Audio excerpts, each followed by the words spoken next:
Most people think intimidation is about confidence. It isn't. It's about control. Specifically, who controls how the moment is interpreted.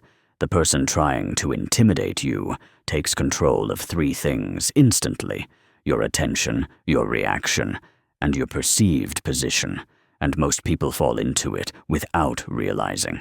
The moment you explain, defend, or rush to respond, you confirm their authority. That's the mechanism.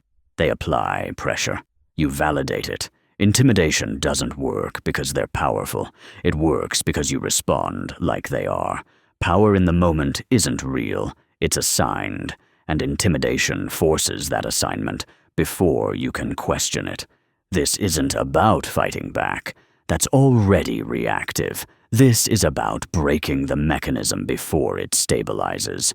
Because once you see it, the dynamic flips. You're no longer holding ground. You're setting it.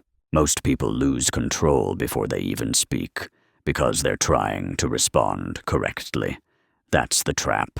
You've been conditioned to explain under pressure, and that makes you predictable. In high-pressure moments, being right doesn't matter. Whoever sets the direction does. So the shift is simple.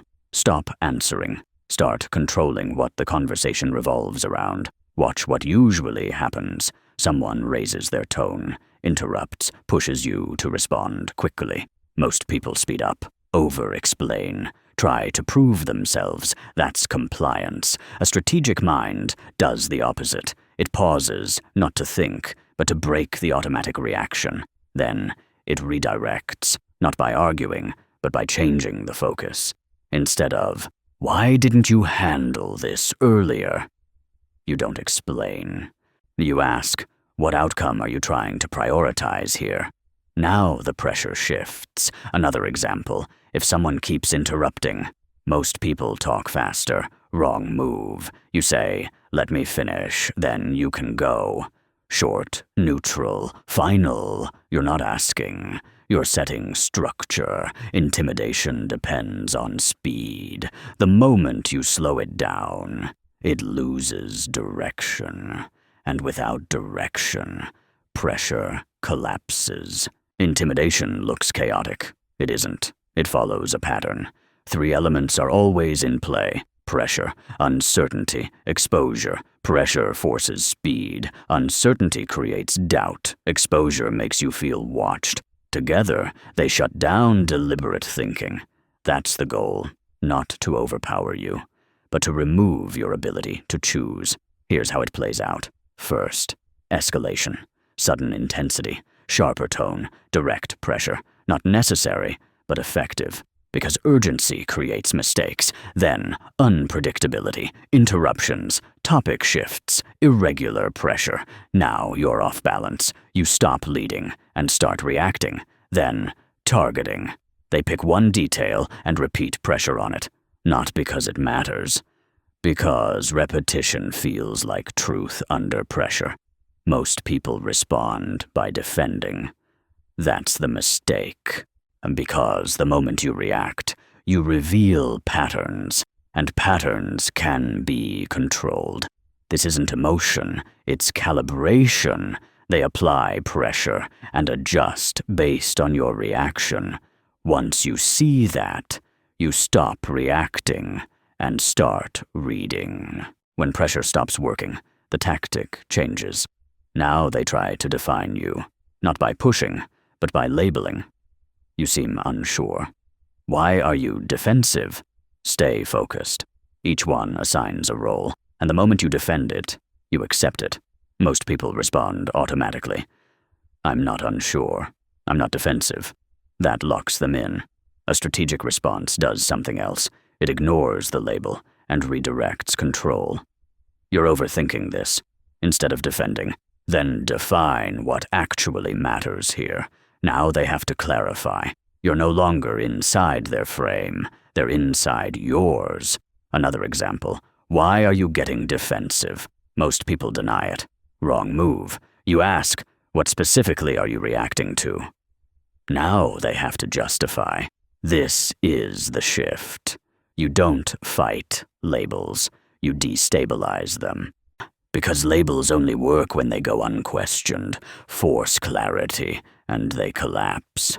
Some people don't follow structure. They interrupt, escalate, ignore logic. This is where most people lose control, because they try to fix the interaction. That's the mistake. You don't fix chaos. You control yourself inside it. Here's how. You don't match intensity. You remove feedback. If they escalate and you react, you're feeding it. Instead, same tone, same pace, no reaction, no feedback equals no direction. Second, you don't chase the conversation. You anchor it. They jump topics. You don't follow. You repeat. Answer the question. Stay on this point.